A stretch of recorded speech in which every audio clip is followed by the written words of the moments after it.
हमें देर हो रही है, वो अच्छा हो रहा है, यानी पहले अच्छा नहीं था अब वो अच्छा हो रहा है। वो बेपरवाह हो रहा है, चाय ठंडी हो रही है।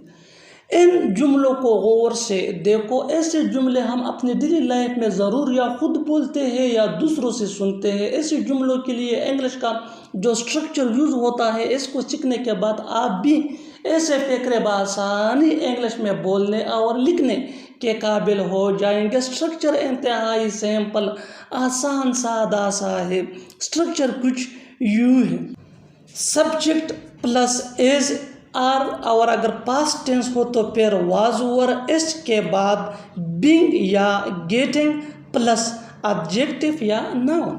ऐसे जुमलों के लिए ये फार्मूला यूज होता है, सब्जेक्ट प्लस इज या आर, या अगर पास्ट हो तो फिर वाज वर प्लस बीइंग या गेटिंग। इन दोनों में हम कोई भी इस्तेमाल कर सकते हैं, इसके बाद एडजेक्टिव या नाउन। इस फार्मूले को अच्छी तरह समझने के लिए कुछ मिसालें लेते हैं। Let's see with the help of example for better understanding. हमें देर हो रही है, हमें देर हो रही है बिल्कुल कॉमन सेंटेंस है हमारे डेली लाइफ का। वी आर बीइंग लेट या we are getting late.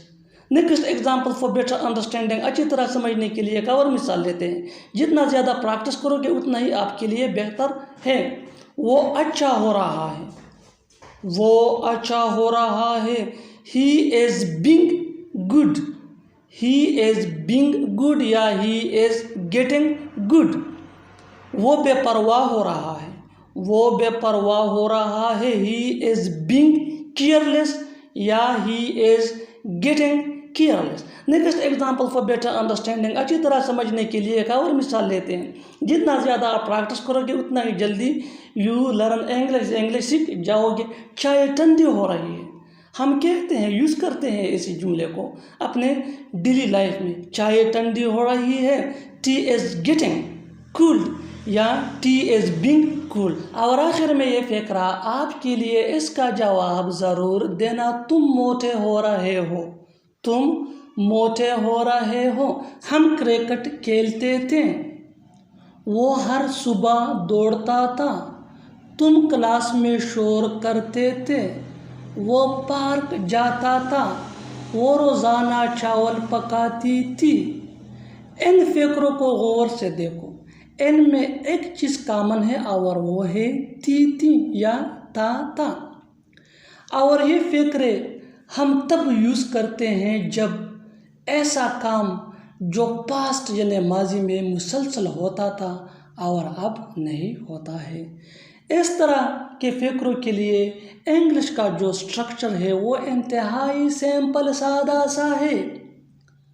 Subject plus use two plus first form of verb plus object, subject plus use two plus V1 plus object.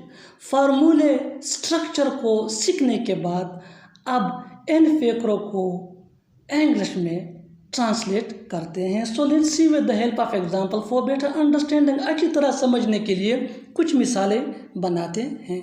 हम cricket खेलते थे, यानी माजी में गुजरे हुए वक्त में हम क्रिकेट खेलते थे, अब नहीं खेलते। हम क्रिकेट खेलते थे, we use to play cricket, we use to play cricket. We हमारा सब्जेक्ट, यूज टू ये हमारा स्ट्रक्चर, प्ले V1 और cricket object. Next example for better understanding, अच्छी तरह समझने के लिए एक और मिसाल लेते हैं। जितना ज़्यादा प्रैक्टिस करोगे उतना ही जल्दी इंग्लिश सीख जाओगे। वो हर सुबह दौड़ता था, वो हर सुबह दौड़ता था, यानी अब नहीं दौड़ता है, माजी में दौड़ता था गुजरे वक्त में।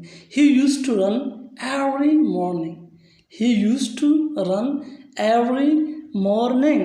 Next example for better understanding, तुम क्लास में शोर करते थे, यानी तुम क्लास में शोर करते थे, शरारतें करते थे। You use to make noise in the class, you use to noise in the class. Next exam, you use to make noise in the class, You used to make noise in the class. Next example for better understanding. अच्छी तरह समझने के लिए एक और मिसाल लेते हैं। जितना ज़्यादा हम प्रैक्टिस करेंगे उतना ही हमारे लिए बेहतर है। वो पार्क जाता था। वो पार्क जाता था। He used to go park. यानी पहले वो पार्क जाता था, अब नहीं जाता है। He used to go park. Next example for better understanding. अच्छी तरह समझने के लिए एक और मिसाल लेते थे। वो रोज़ाना चावल पकाती थी। वो रोज़ाना चावल पकाती थी। She used to cook rice every day. She used to cook rice every day. और आखिर में ये फ़िक्रा आपके लिए। इसको ट्रांसलेट करके कमेंट बॉक्स में ज़रूर लिखना। वो कार चलाता था। वो कार चलाता था। मैं शुरू से ही ये मोबाइल ख़रीदना चाहता था। वो शुरू से ही इंग्लिश सीखना चाहता था। मेरा शुरू से ही उसके साथ बनती थी। तुम शुरू से ही अच्छे हो। इन फ़िक्रों को गौर से देखो। इनमें एक चीज़ कॉमन यानी सेम है और वो है शुरू से ही। इस तरह के फ़िक्रे हम अपनी डेली लाइफ में ज़रूर बोलते या सुनते हैं। इस तरह के फ़िक्रे स्पोकन इंग्लिश के लिए इंतहाई इम्पोर्टेंट ज़रूरी है। इस तरह के फ़िक्रों के लिए इंग्लिश का जो स्ट्रक्चर है वो इंतहाई सिंपल सादा सा है। Sentence plus from the very beginning. Sentence plus from the very beginning. Let's see with the help of example for better understanding.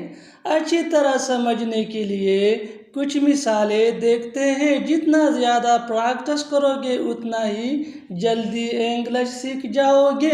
I wanted to buy this mobile, ये हमारा सेंटेंस है। Our from the very beginning ये हमारा structure है। Let's see another example for better understanding. अच्छी तरह समझने के लिए एक और मिसाल देखते हैं। वो शुरू से ही इंग्लिश सीखना चाहता था। वो शुरू से ही इंग्लिश सीखना चाहता था। He wanted to learn English from the very beginning. He wanted to learn English from the very beginning. He wanted to learn English ये हमारा sentence and from the very beginning ये हमारा structure. Let's see another example for better understanding. जितना ज़्यादा हम practice करेंगे उतना ही हमारे लिए इंग्लिश सीखना आसान होती चली जाएगी। वो शुरू से ही बहुत होशियार है। वो शुरू से ही बहुत होशियार है। He is very clever from the very beginning. He is very clever from the very beginning. Next example for better understanding. अच्छी तरह समझने के लिए एक और मिसाल देखते हैं। मेरा शुरू से ही उसके साथ बनती है। मेरा शुरू से ही उसके साथ बनती है। I get along with him from the very beginning. I get along with him from the very beginning. एक और मिसाल लेते हैं। तुम शुरू से ही अच्छे हो। तुम शुरू से ही अच्छे हो। You are good from the very beginning. You are good from the very beginning. और आखिर में ये फ़िक्रा आपके लिए। इसको ट्रांसलेट करके कमेंट बॉक्स में ज़रूर लिखना। देखते हैं कि कितने लोग इसको सही करते हैं। वो शुरू से ही नहीं आना चाहता।